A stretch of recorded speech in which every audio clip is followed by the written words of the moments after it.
কুম্ভ রাশির বন্ধুরা সাবধান, 2026 সালে তোমাদের সবকিছু দিতে চায় এক নারী আত্মা। কিন্তু কেন এক নারী আত্মা এমনটা করতে চায়? এই ভিডিওতে আমি সব সত্যি বলবো বন্ধুদের গত 8 বছর ধরে এই আত্মা তোমার আর তোমার পুরো পরিবারের রক্ষা করছে। হ্যাঁ বন্ধুদের, শুনতে হয়তো অদ্ভুত লাগবে, কিন্তু এটা কঠিন সত্য।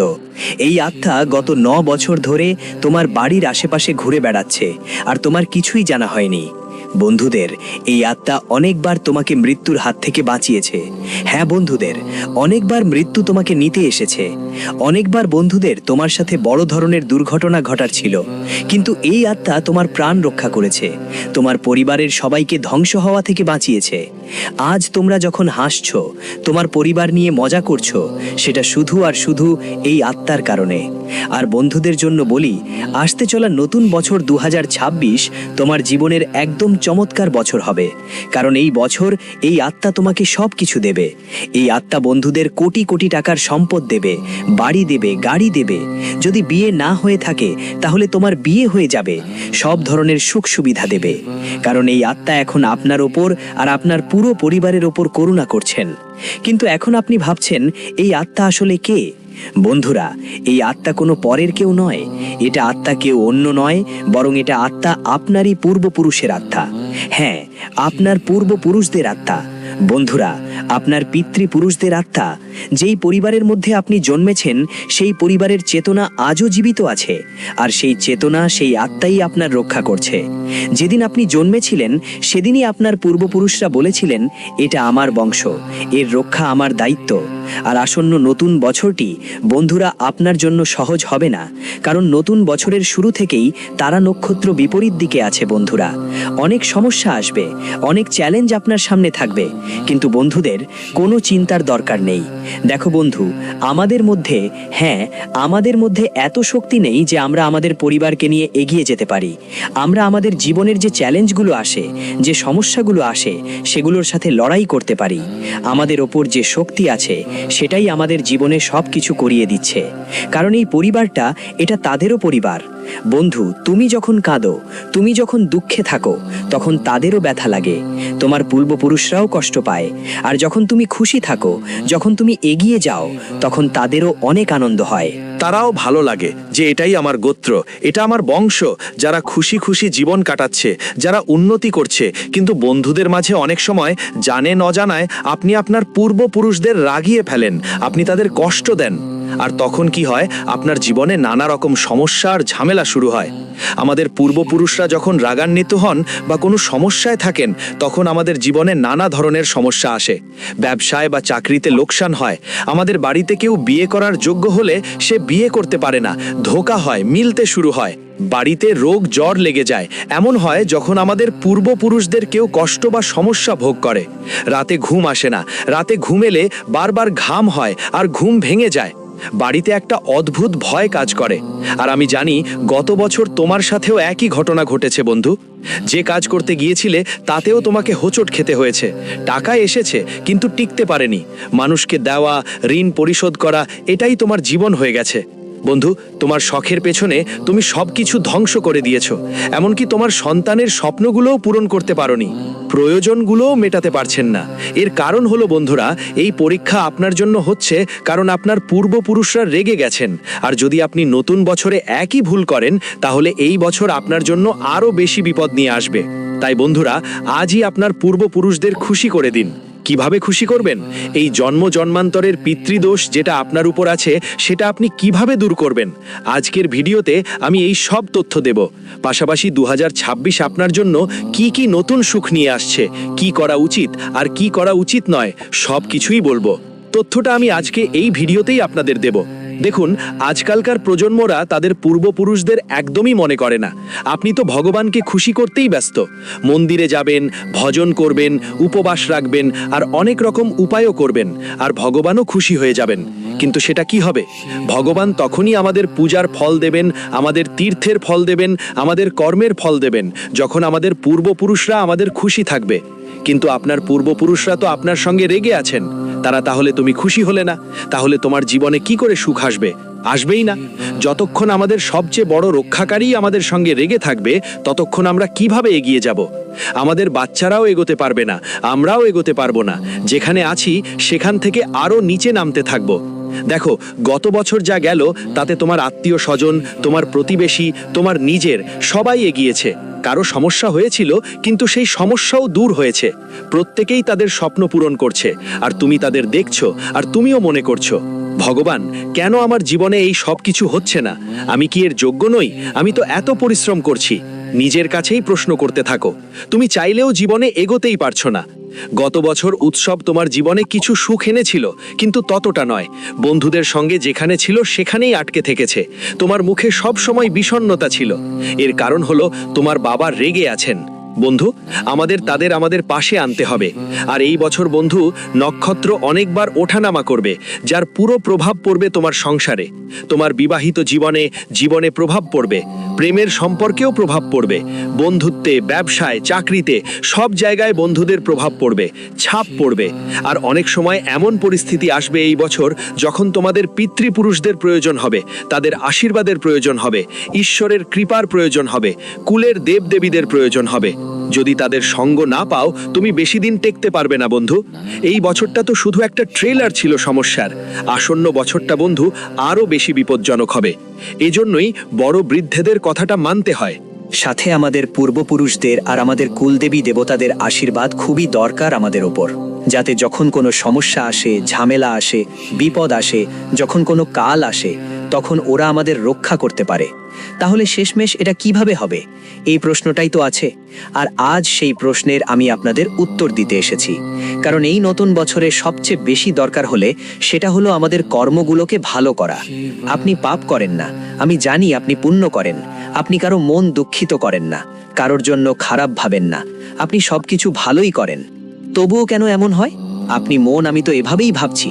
কিন্তু দরকার সময়, বন্ধুদের, পিতৃপুরুষদের আশীর্বাদের, পিতৃপুরুষদের খুশি করার, আমাদের গোত্রের দেব দেবীদের খুশি করার, আর ঈশ্বরের আশীর্বাদ নেওয়ার। যদি এগুলো মিলে যায়, তাহলে ভাই, তুমি মরে গেলেও বাঁচবে, ধ্বংস হওয়া থেকে, গরিব হওয়া থেকে বাঁচবে।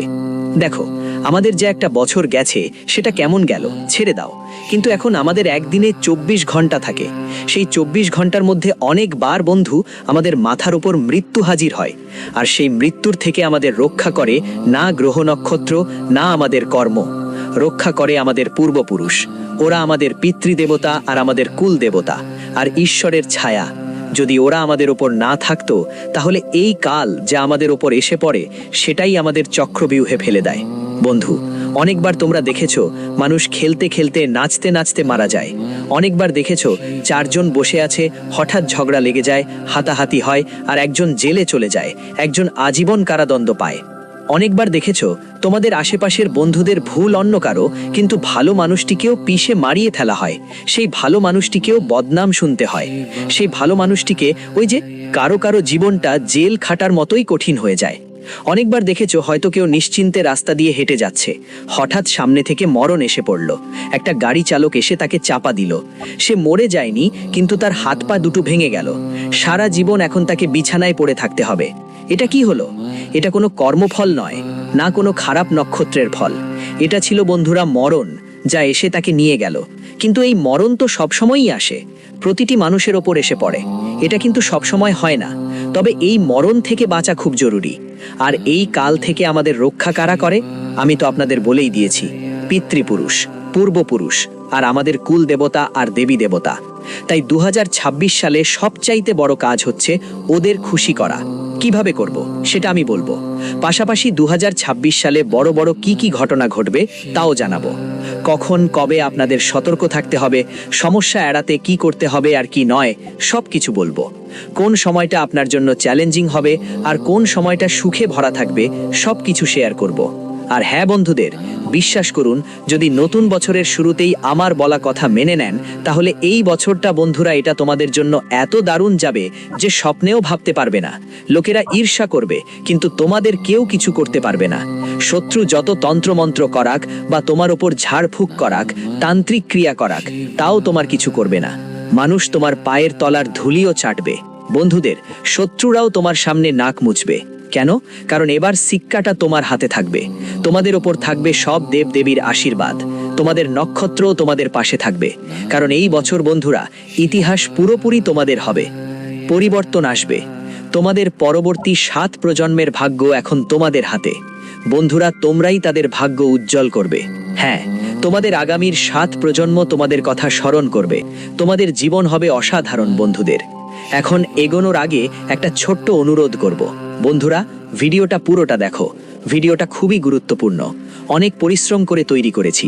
বন্ধুরা, ভালো করে শুনতে এবং কমেন্ট বক্সে সত্যি মন দিয়ে গভীর শ্রদ্ধায় প্রতিটি মহাদেব লিখতে ভুলবে না। নতুন বছরের শুরু হতে চলেছে, নিজের হাতে কমেন্টে হর হর মহাদেব লিখো। প্রত্যেকেই মহাদেব লিখে কমেন্টে বলবেন, গুরুজি আপনি যা যা বললেন তা আমার সঙ্গেই হচ্ছে নাকি হচ্ছে না, কমেন্টে অবশ্যই জানাবেন। আপনি কি আমার কথাগুলোতে একমত? ভিডিওটা আপনার কেমন লাগছে কমেন্টে বলতেই হবে। আর ভিডিওটা লাইক করতে একদম ভুলবেন না। আমি একদম ফ্রিতে সব কিছু আপনাদের দেই। কেন? কারণ আপনি আমার নিজের মানুষ। আপনি যখন ভিডিও দেখেন আমি খুব ভালো লাগে, বদলে আমি ইউটিউব থেকে আয় করেই ফেলি, কিন্তু আপনার সাপোর্ট দরকার। বন্ধুরা, কাদের কথা শুনবেন তা ঠিক করুন। বন্ধুরা যদি আপনার আত্মীয়, প্রতিবেশী বা নিজের মানুষ হয়, তারা শুধু তখনই তোমাকে মনে করে যখন তাদের তোমার দরকার হয়। তাই তুমি তাদের ভুলে যেতে পারো না বা তাদের স্বার্থপর ভাবো না। বন্ধুরা, তাদের ভুলে যাওয়া বন্ধ করো, তাদের স্বার্থপর ভাবা বন্ধ করো। কারণ তুমি তাদের জীবনের সেই আলো ঝলমলে রশ্মি যা শুধু তাদের অন্ধকার সময়ই দেখা যায়। অর্থাৎ যখন তাদের জীবন উজ্জ্বল থাকবে তখন তারা তোমাকে মনে রাখবে না, কিন্তু যখন তাদের জীবনে অন্ধকার নেমে আসবে, কোনো সমস্যা হবে, কোনো দরকার পড়বে, তখনই তারা তোমাকে মনে করবে। তো এটা তো কত ভালো কথা। তোমরা তাদের জীবনের সেই আলো যা শুধু অন্ধকারে তাদেরই দেখা যায়। এটা খুবই দামি কথা বন্ধু, আর তুমি অনেক দামি। আর এটা খুবই ভালো কথা বন্ধু, কারণ যখন তাদের জীবনে অন্ধকার আসে তখনই তুমি তাদের চোখে পড়ো। এটা অনেক বড় কথা। দেখো, ভিডিও শুরু করার আগে একটা কটু সত্য বলি। দেখো, যখন মানুষ মারা যায়, হ্যাঁ ঠিক শুনেছ, মানুষ মারা গেলে তার বিছানাটাও বোঝা হয়ে যায়। তার বিছানা হোক বা তার কাপড় হোক বা তার সাথে জড়িত যে কোনো ছোট ছোট জিনিস তার পরিবারের সবার জন্য। কেউ কেউ শ্মশানে ফেলে দেয়। বন্ধু, তার পরিবারের লোকেরা যদি কিছু না ফেলে তাহলে কি কিছু ফেলে? শুধু তার উপার্জিত টাকা, তার সম্পত্তি, শুধু তাই না ফেলে, বাকিটা সব ফেলে দেয়। হোক সেটা চশমা, ঘড়ি, জামা কাপড়, চপ্পল বা জুতো, সব ফেলে দেয় বন্ধু। কিন্তু টাকা ফেলে না? ফেলে। টাকা কেন ফেলে? কারণ টাকা তো টাকা। টাকা কেন ফেলে? কিন্তু টাকা তো তার নিজের ছিল, তবুও ফেলে না। যে জমি জমা সে পরিশ্রম করে অর্জন করেছে, তার পরিবারের লোকেরা কি সেই জমি ফেলে দিয়েছে? দান করেছে কি? কেন করলাম না? ওর তো করাই উচিত ছিল। যেমন মানুষ বিছানা ছেড়ে দিল, কাপড় ছেড়ে দিল, তার স্মৃতিগুলোও ছেড়ে দিল, তাহলে কেন ছেড়ে দেব না? কিন্তু দেব না বন্ধুরা, কারণ এটা তো মায়া, আর মায়ার সামনে সবাই নতি স্বীকার করে। আর বন্ধুরা, বুঝে নাও, এই সংসার মায়া, সংসার তোমার নয়, সংসার মায়ার। এই কথা সব সময় মনে রেখো। সব কিছুই বাড়বে বন্ধুরা, হ্যাঁ সব কিছু বাড়বে। তুমি নিজেও বাড়বে, তোমার সম্পদ, ধন সম্পত্তি সব বাড়বে। তোমার যাওয়ার পর কাদা বিলাপ চলবে অনেক দিন, কিন্তু যেদিন তোমার যখন শ্বাসরুদ্ধ হয়ে যাবে ঠিক সেই দিন আপনার পরিবার ভাববে, এখন তো আপনি চলে গেলেন, কিন্তু আমাদের কি হবে?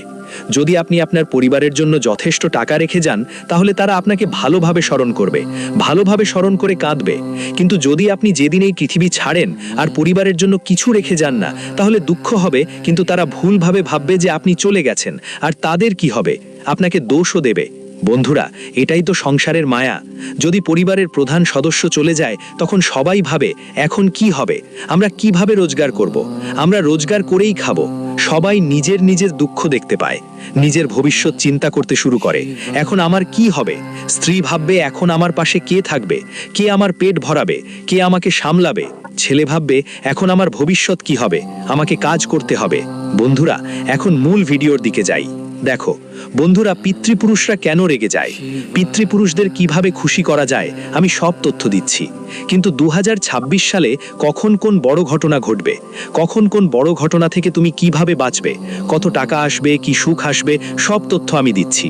কারণ জানুয়ারির শুরু থেকেই বন্ধুরা তোমাদের জীবন পুরোপুরি পাল্টে যেতে থাকবে।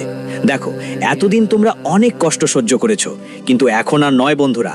এখন সময় এসেছে যখন তোমাদের আটকে থাকা সব কাজ নতুন বছরের শুরু থেকেই গতি পেতে শুরু করবে। এত দ্রুত গতিতে এই বছরে শুরু হবে যে তুমি নিজেও বুঝতে পারবে না তোমার এক এক কাজ ধীরে ধীরে শেষ হয়ে যাবে। যত যত ঝামেলা ছিল ওইসব ঝামেলা এই বছর অনেকটাই কমে যাবে। তুমি বন্ধুরা অনেক মানুষের সঙ্গে জড়িয়েছিলে, অনেকবার নিজের তৈরি ফাঁদেই আটকে পড়েছো, কিন্তু এখন তুমি সব ঝামেলা থেকে মুক্তি পাবে। বছরের পুরনো জটিলতা এখন সব কিছু ধীরে ধীরে পরিষ্কার হয়ে আসছে। বন্ধুরা, তোমরা আস্তে আস্তে বুঝতে শুরু করবে যে এখন আমাকে কি করতে হবে, কার সঙ্গে থাকতে হবে, কার সঙ্গে থেকে দূরে সরে যেতে হবে, কোথায় পরিশ্রম করতে হবে, কোথা থেকে দূরত্ব বজায় রাখতে হবে, কোন কাজ হাতে নিতে হবে, কোন কাজ ছেড়ে দিতে হবে। এখন সব কিছু তোমার চোখে স্পষ্ট হয়ে আসবে, আর তুমি ধীরে ধীরে নিজের পা এগিয়ে নিয়ে যেতে শুরু করবে। বন্ধুরা, তখন সব কিছু জটিল ছিল, তোমরা কিছুই বুঝতে পারছো না যে আমি কি করব, কারণ যখন মানুষ আটকে থাকে তখন সে কিছুই বুঝতে পারে না। কিন্তু এখন বন্ধু, তুমি যেখানেই আটকে থাকো না কেন, ধীরে ধীরে ওখান থেকে বেরোবে। আর তারা আর তোমার সব দেবদেবতা তোমার পাশে দাঁড়িয়ে আছে, তাই তোমাকে নিজে থেকে একটা চেষ্টা করতে হবে। দেখো, যদি মানুষ একটু আগায় না, তাহলে সে সামনে পথটা দেখতে পাবে না। কথায় যেন প্রবাহ থেমে থেমে বলার জায়গা আর প্রভাব ঠিকমতো থাকে। যদি কুয়াশা থাকে তাহলে একটু দূরের পথ দেখা অনেক কম হয়ে যাবে, কিন্তু যতই আমরা একটু একটু করে এগোতে থাকবো ততই সামনে যা আছে নিজে থেকেই দেখতে পাবো। তাই তোমাকে একটা পদক্ষেপ তো নিতে হবে, এরপর পরের পদক্ষেপটা নিজের থেকেই চলে আসবে। আমি তোমাকে বলি, তোমার মধ্যে একটা লুকানো শক্তি আছে, আর সেই শক্তির একটা অনুভূতি হবে তোমার। বন্ধুদের বলতে চাই, এই সময় টাকা ভালোই আসবে। দেখো, লক্ষ্মী তোমার হাতেই সুন্দরভাবে আসবে। যেখানে যেখানে তুমি পা রাখবে সেখান থেকে ধন বেড়ে যাবে বন্ধুদের। কিন্তু পরীক্ষা নিরীক্ষাও আসবে বন্ধুদের। যারা ধৈর্য ধরবে তারাই টিকে থাকবে। তাই প্রতিটা কাজ একটু শান্তি আর ভালো মন দিয়ে করো। লোভ করলে তুমি ফসকে যাবে, তাই লোভ করো না। দেখো, শেয়ার মার্কেট বা সাট্টা যাই করো না কেন, একটু সাবধানতা রাখতে হবে, কারণ বছরের শুরুতে এসব জিনিসে অনেক ক্ষতি হয়। বন্ধু তো মিলবেই, কিন্তু তারা টিকে থাকবে না। তাই খেয়াল রাখতে হবে, হঠাৎ করে পাওয়া টাকা যদি সংস্কার না থাকে তাহলে অভিশাপ হয়ে যায়। বন্ধুরা, এই ব্যাপারে সতর্ক থেকো। আর একটা কথা, যদি কাউকে ধার দিতে চাও তাহলে চিন্তা না করেই কারো ওপর বিশ্বাস করো না, না হলে পুরো বছর কেঁদে কাটাবে, সেটা যতই তোমার আত্মীয় হোক। যদি তোমার কাছে কেউ কোনো অনুরোধ নিয়ে আসেন, টাকা চায়, তাহলে তোমার বিশ্বাস অনুযায়ী দাও।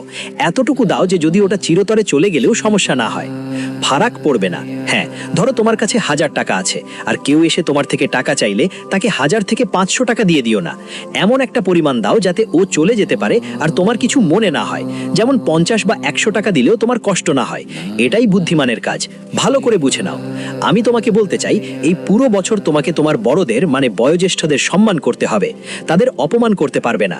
কারণ তোমার পূর্বপুরুষরা, তোমার পিতৃপুরুষরা সবচেয়ে বেশি এ ধরনের ব্যাপারে মনোযোগ দেন বন্ধু। তারা খেয়াল রাখেন তুমি তোমার বড়দের সাথে কেমন আচরণ করো, তাদের আদর করো, অবজ্ঞা করো। এখান থেকেই সব শুরু হয়। যদি তুমি তোমার বড়দের খুশি না রাখো, তাদের দরকার মেটাও না, তাদের কথা না শোনো, বারবার তাদের অসম্মান করো, তাদের কিছুই বুঝো না। যখন একটা ছেলে ধীরে ধীরে বড় হয়, কাজ করতে শুরু করে, তখন সে ভিতরে ভিতরে সব ভুলে যেতে শুরু করে। তার বাবা মায়ের সংগ্রাম ভুলে যায়, তার বাবা মায়ের ত্যাগ বলিদান ভুলে যায়। সে সব ভুলে যায় যে কিভাবে তার মা বাবা, পরিবার তাকে বড় করেছে, কিভাবে তারা বাবা মা তাকে এমন করে গড়ে তুলেছে যে আজ সে নিজের পায়ে দাঁড়াতে পারে। একটু টাকা হাতে আসলেই সব ভুলে যায়, আর কিছুক্ষণ পরিবারের দায়িত্ব সামলে নিজেকে সবার থেকে বড় মনে করতে থাকে। কিন্তু সে জানে না যে বাবা তার জন্ম থেকে এখন পর্যন্ত পরিবারের দায়িত্ব নিয়েছে, সে বাবার ওপরই অহংকার দেখাচ্ছে, চোখ দেখাচ্ছে। বন্ধুরা, এমন করো না, কারণ এতে তোমার পা ফেটে যাবে। তোমার 7 পুত্র পৌত্রের উপার্জন শেষ হয়ে যাবে। তোমার পরিবারের যে বাবা আছেন তাদের কথা ভেবে চলো, যারা আপনাকে প্রথমে গড়ে তুলেছেন, অর্থাৎ আপনার মা, যারা আপনাকে বড় করেছেন হাত ধুয়ে পড়ে, তাদের ঋণ কখনো মিটবে না। কারণ মা বাবার ঋণ কোনো সন্তান কখনো পুরোপুরি শোধ করতে পারে না। এই কথা মাথায় রাখো আর তাদের কষ্ট দেওয়া বন্ধ করো। না হলে তোমার বাবা দাদারা এত বড় অভিশাপ দিবে যে তোমার আগামী 7 প্রজন্মও সেটা ভোগ করতে হবে। তোমার সন্তানরাও ভুগতে হতে পারে। এজন্য পুরো বছর জুড়ে মনে রেখো বন্ধু, মা বাবার সেবার চেয়ে বড় কোনো উপায় নেই। তোমার জীবনের সঙ্গীর কথা অবহেলা করো না। তোমার জীবন এই বছর যতটা সম্ভব আপনার সঙ্গীর কথা মন দিয়ে শুনবেন। আপনার মনে হতে পারে আমার জীবনের সঙ্গী সমাজের জ্ঞান রাখে না, বাইরে থেকে কিছু জানে না, কিন্তু এইটা মাথায় রাখবেন, সঙ্গীর কথাগুলো আপনার জীবন বদলে দিতে পারে। আপনার সন্তানকে রাগ করতে নয়, গাইড করতে হবে। এটা খেয়াল রাখবেন, যে বাড়িতে অহংকার থাকে সেখানে দেবতা বাস করে না, না পূর্বপুরুষরাও সুখী থাকেন, বরং যারা সেখানে থাকেন তাদেরও কষ্ট হয়। সেই বাড়ির সমস্ত দেবতা দেবী চিরতরে বাড়ি ছেড়ে চলে যায়। তাই এই পুরো বছরটা আপনার স্বাস্থ্যের দিকে এবং আপনার মনের কথা বলি, শরীর নয়, আপনার মনই ক্লান্ত হবে। হ্যাঁ, একটু নিজের চিন্তা ভাবনা বদলাতে হবে। আমি জানি আপনি ছোট ছোট ব্যাপারগুলো খুব কাছে নিয়ে নেন, আপনি সবাইয়ের কথা অনেকক্ষণ নিজের মাথায় রাখেন আর ভাবতেই থাকেন। দেখুন, আজকালকার সময়টা এমন যে কেউ কাউকে যা বলেই দেয় নিজেও বুঝতে পারে না। আপনাকে অন্যদের কথা মাথায় রাখতে হবে না। কেউ যখন কিছু বলবে আর আপনার মন খারাপ করবে, সেটা চলবে না। দেখুন, মানুষের কাজই এমন, তাই তাদের কথায় মাথা ঘামাবেন না। আপনাকে নিজের চিন্তা ঠিক রাখতেই হবে। তাই রাত অনেক দেরি পর্যন্ত জাগা বন্ধ করে দাও আর একটু চুপচাপ থেকো। বেশি কথা বলা একদম বন্ধ করো। একটু চুপ থাকা শিখে নাও। যেখানে দরকার সেখানে মাত্রই কথা বলো। কারণ এই বছর বন্ধুত্বের ইজ্জত নিয়েও সমস্যা হতে পারে। সমাজে তোমার বন্ধুরা তোমার ইমেজ খারাপ করতে পারে। তাই শুধু দরকারি কথা বলো। আর বন্ধুদের বলছি, সকাল সকাল উঠে সূর্যদেবের দর্শন করা শুরু করো। যদি এখনো সূর্যদেবকে জল অর্পণ করো না, তাহলে তা শুরু করে দাও। এবং ভেতরে তোমার কোনো শত্রু আছে, কিছু আপনজনের মধ্যে এমন শত্রু লুকিয়ে থাকতে পারে। তোমার মধ্যেও শত্রু বসে আছে, যেমন রাগ, ঈর্ষা আর ধৈর্যের অভাব। আর যে নিজের ভেতরের শত্রুকে জয় করেছে তাকে বাইরে কেউ হারাতে পারে না। আর তোমাদের নিজের মধ্যকার যারা শত্রু বসে আছে, যারা মিষ্টি মিষ্টি হয়ে আছে, তাদের থেকে